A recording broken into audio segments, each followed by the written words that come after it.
Okay, forget what you think you know about history. Today, we're opening a cold case, a murder mystery. But the victim wasn't a person. It was every single idea humanity ever had. Just look at that number, 400,000. And you know what's crazy? That's probably the low estimate.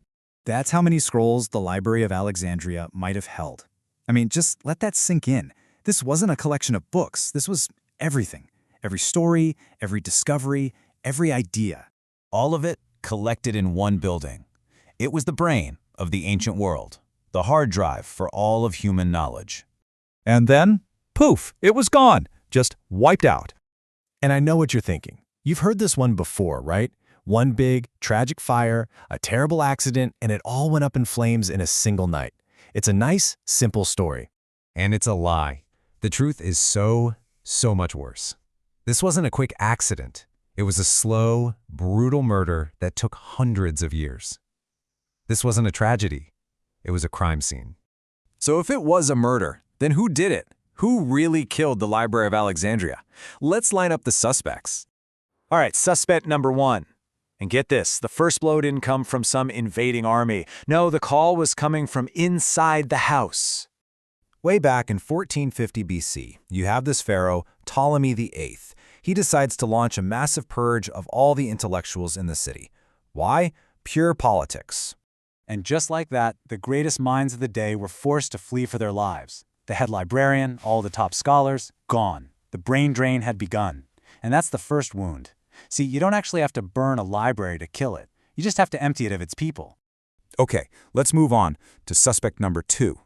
This is the big one, the guy everyone points to, Julius Caesar. Now, the story comes from the historian Plutarch, who wrote way later that a fire started by Caesar spread on and destroyed the great library. Sounds pretty open and shut, right?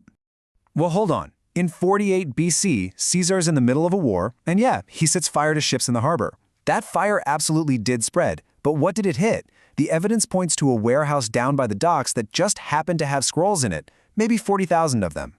Was that damaging? Oh, absolutely. A huge loss. But was it the final blow? Not even close. We know the library survived because people wrote about visiting it after Caesar was long gone. So he's definitely an accomplice, but he's not our main killer. All right, next up in the lineup, suspect number 3. And this is where things get even uglier. This attack wasn't about politics or war. It was about ideology. So we jump forward to the year 391 AD. The Roman Empire is now Christian, and they're cracking down on anything considered pagan. Their big target? A place called the Serapeum. It was a temple, yeah, but it was also like the library's daughter branch, with its own huge collection of scrolls. So the Bishop of Alexandria, a guy named Theophilus, leads a mob. They don't just vandalize the temple, they demolish it, tear it to the ground, and the scrolls inside? Gone. This wasn't an accident, this was a targeted hit. But believe it or not, the story doesn't end there. There's one last suspect, a final scapegoat in this whole mess. You might have even heard this one.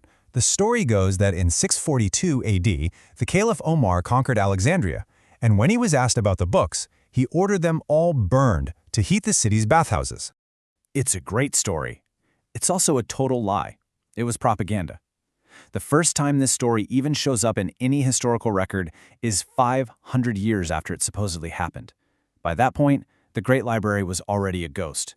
So when you actually lay it all out, you see the truth.